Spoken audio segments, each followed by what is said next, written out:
Hey, good morning, my lovelies. Hope you're all well and fine. Um, Hopefully, the last few days and the last couple of weeks, we're kind of getting a bit more normality back. I thought I'd just jump on here, have a bit of a rant, and just give my opinion on things as well. Not so much ranting. But first things first, we got a new PM again. Um, am I over the moon about this? Not really. Don't forget some of the problems we're in at the moment financially with this country. He put us there, so he's not the saviour. Um, do I care about his background? No, not really, because anyone you get from the Conservative Party to stand for leader, most of them are going to come from a privileged background. Um, Regarding the dark stuff that I've been seeing online regarding his ethnic background, that's got nothing to do with the fact of whether he can do a job or not. As far as I'm concerned, I would vote on someone based on whether I can think they can do the job and nothing else. Does it stick in my throat a bit that this guy and his wife have got a personal wealth of about £730 million? And will he kind of understand the problems that the working classes are going through at the moment? No, he probably don't. But then that would probably count for most of the Tory party again, that they live in that bubble, that they've never worked and done a proper day's work in their life. They're born into privilege or they've married into privilege, and they don't know what it's like to scrimp and save and make choices of whether you heat or whether you eat. They've never been there. They don't understand it. And he's another one. He's going to be another one. He's not going to fully understand how much people are struggling, and neither do the government really. Um, when they're saying, oh, be prepared, we're going to have to make cutbacks and people are going to have to tighten their belts. Fuck me, if we tighten our belts anymore, we'll fucking suffocate. Um, don't forget these people that are kind of telling us we need to cut back don't have to pay any of their bills because they can put them through expenses. When they come to work, they've got a subsidised restaurant, not a canteen in the Houses of Parliament, a fucking subsidised restaurant, subsidised by us, the taxpayers, with fucking foie gras on it and stuff like that, and all nice food for them. Not just like a basic egg and chips and stuff. Oh no, let's look after themselves. And then in the next breath, they don't give a shit about people that can't even buy a can of fucking beans. It is, basically what we really need to do, but no one's ever going to do it. The whole political scene, the whole political setup needs completely stripping back and starting again. This fucking ridiculous thing that no matter how long you've been a prime minister, if you've ever been a prime minister, for the rest of your natural life, you're going to get paid 150 grand a year. In essence, you're being paid because you were shit at your job. Because people, apart from if they pass away, most ex-prime ministers are ex-prime ministers because they've either quit because they've been forced to, or they've lost an election because people don't like them anymore. And what other vocation, what other job can you think of in the normal world where if you were shit at your job, they can get rid of you, but they still carry on paying you? There isn't one. It wouldn't happen to us. If I went into a job and stayed in a job for 42 days and was fucking useless at it and embarrassed myself, that company isn't going, but do you know what? Because you did work for us, you can have your salary for the rest of your natural life. It's fucking ridiculous. The whole thing needs reviewing. The whole way that votes are counted, everything needs reviewing because it's ridiculous. It doesn't reflect what we need as a nation. One person, one vote. It's as simple as that. But it isn't. It's done with all these stupid constituencies and areas and margins and stuff like that. It shouldn't be. It should be if there's 40 million people voting, 40 million people, count who they voted for, and whoever gets the most votes wins. That's it. End of fucking discussion. But we have all this other bollocks, and every government that gets in moves all the constituencies and the boundaries. No, it shouldn't be doing any of that to kind of make it easier for you to win an election. It's ridiculous, absolutely ridiculous. The whole political system needs a complete and utter revamp. and it needs to be reviewed, but it's never going to happen because it's a fucking gravy train.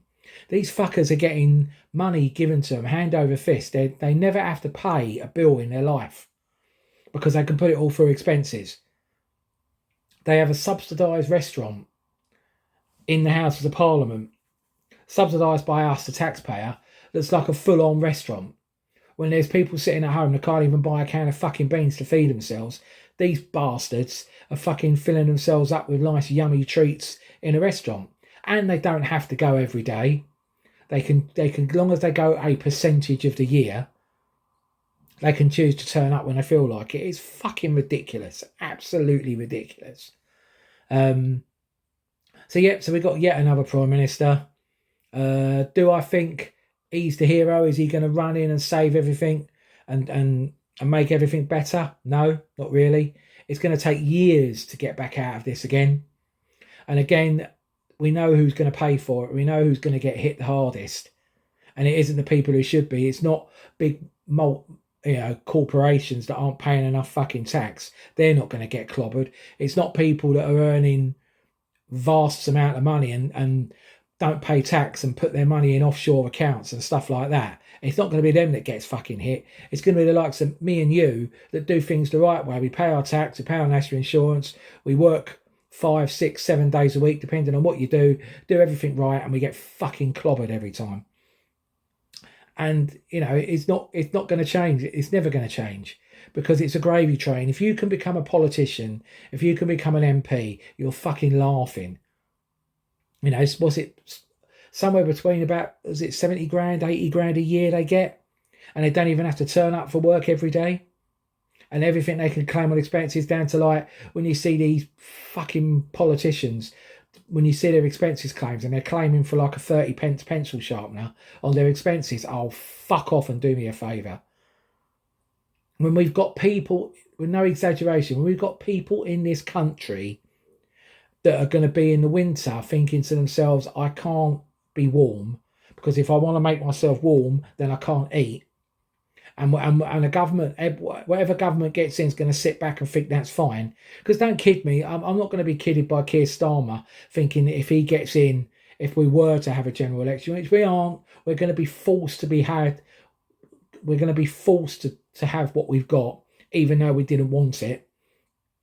Is Starmer the saviour of the nation? Is he going to make the people who need to be slightly better off? No, he fucking isn't. And the thing that I don't get is that we've got kind of like a few parties we can choose from. There's some that you just don't bother with. You don't bother with the Green Party. As much as some of their policies are in the right place, other things that they would campaign for to bring in are utterly ridiculous. So, no. And a vote for them basically takes a vote away from if you want the current government out, but you want someone in. They're never going to get in. The Greens are never, ever going to run this country. So you've got Labour. As I said, I've made my opinion quite clear. I don't like the leader. If they got a new leader, someone who's a bit more in tune with the people, and there have been people in the past that you kind of thought, oh, he'd do a good job, and then they stepped aside and let this guy come in. Another guy from privilege, another guy that doesn't know what it's like to work and do a proper day's work, and have the day-to-day struggles of balancing a household budget. So the thing that mystifies me is if I was the Lib Dems, I'd be lapping this up because you've got an incompetent government. You've got a guy that continually makes a fool of himself as the leader of the opposition. I'd be getting in there as the Lib Dems and saying, you've got clowns in. You can't trust the opposition. Give us a go. I'd be there in the camera making sure people remembered that we existed. But no, these fuckers don't say a word. I don't even know the name of the leader of the Lib Dems. I don't see him on TV. I don't see any of their party on TV making any comments. They're just sitting there. Now, I've got to be honest. When Cameron came into power, when he became Prime Minister, that particular general election, I didn't like the way Labour were going. I didn't want the Tories in. So I went, do you know what? Let's try and let's give someone else a go. And I did. I voted Lib Dem. And it was Nick Clegg who was the leader of the Lib Dems then, and it went too close. The Tory party didn't have enough of a majority to have an overall majority. So Clegg had a choice: either give his votes to the Tories and we have a hung parliament, or no, I'm not happy with that. Let's go back to the polls again and vote again. And when I watched the televised debates that year, Clegg came across far better than the other two did. But what did Clegg do? Sold his soul because he wanted power. So, yeah, sold his soul to the devil, made a hung parliament with the Tories, which was an absolute doom to fail from the first day it happened. Threw my vote away. I voted for him because I didn't want the Tories in power. And he just gave them their votes to have a hung parliament, which everyone knew was never going to work. Hung parliaments don't work. And so that's kind of put me off Lib Dems, because how do I know they wouldn't do the same thing again? Well, they wouldn't this time because no one knows who the fuck they are. So no one even knows they're available to be voted on. Other than that, with the whole political thing, I think we just got to see what's going to happen. We know the winter's going to be fucking tough. The next kind of 3, 4, maybe 5 years are going to be fucking tough. We know that. So, we've just got to kind of see what happens. But we do, as I said before, the whole political system needs a complete and utter reshake and a revamp, and things need to change. Okay, this isn't so much a rant, and I know some people, it's not their cup of tea, but I just thought I wanted to say something about what was on Sunday night, the Doctor Who, with the last appearance of the current person playing the Doctor, Jodie Whittaker. The irony of it is, the best story she's ever had and the best one to watch is ironically her last one, because everything else before that, the writers have been fucking appalling and the stories have been awful, and it hasn't done her any favours, because there was potential there to be really good, but they just kept doing these right-on stories and keep pressing agendas and, BBC tick box time. But this story was proper classic Doctor Who.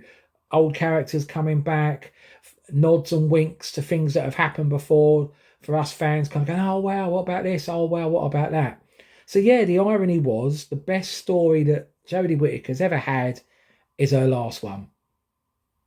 So did I enjoy it? Yeah, I loved all the hark back to things that have happened before. The appearances of previous Doctors, brilliant. It's a shame the internet fucking spoils things, because it would have been great to have seen, knowing that she was going to regenerate because it was her last story, not knowing what was going to happen, and you're sitting there thinking, oh, well, it's the new guy that's coming in. And all of a sudden she really regenerates into David Tennant, who's obviously most people's favourite Doctor of all time. It would have been great for that to have been kept a surprise. But no, people have to jump online and spoil things. Unfortunately, happens with everything. TV, movies get spoiled. When they have these kind of end of credit scenes, fucking idiots go online and post them online to spoil it before you've seen the film. I wish these fuckers wouldn't do this. This has turned into a rant, sorry. I really hate people spoiling stuff online. Films, TV programs, finales, going online. They can't just fucking shut up for a couple of days and let people see these things for themselves. No, they have to go online and fucking spoil it.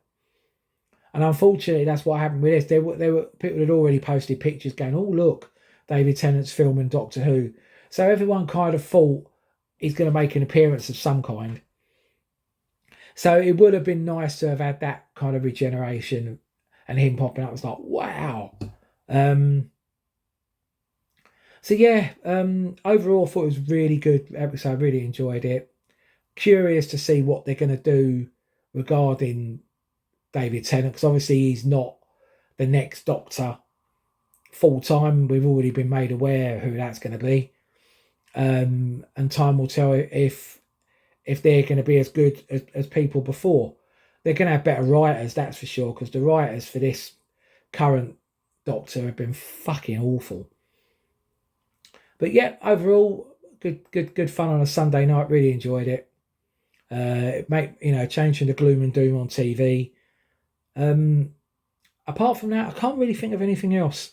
I'd love to do a rant kind of football related, but I know a lot of people aren't into that kind of thing, and people would just go, "Oh." So what I might do is I might do a separate football rant and label it football rant. So if people don't like football, don't want to watch it, they don't have to. And people who do and they want to sit and swear at the screen and tell me that I'm talking bollocks, that's fine, absolutely fine. I'm cool with that. I am toying with the idea of being a bit more active on TikTok, because pretty soon I'll be able to go live on TikTok. And I know it could be setting myself up for fucking trolls and dickheads to jump online and give me all sorts of abuse. But I'm kind of toying with it. I know you can do live on YouTube, and I've been thinking about maybe doing a live rant on YouTube where people can join in and kind of agree or disagree with me and kind of have sensible discussions with people. But, time will tell. I've got to be a bit more active on YouTube, to be truthful. But anyway, I can't really think of anything else that I want to have a bit of a moan about. I'm sure over the next few weeks things are going to happen, and I could probably be on here probably every day based on these clowns in government at the moment and what they could possibly come up with. But I will love you and leave you. I do appreciate people watching. Please kind of like the videos on YouTube and that kind of thing. Subscribe on YouTube. That'd be brilliant. And as I always say, everyone stay safe, look out for each other, and I will see you very, very soon. Peace out, my lovelies.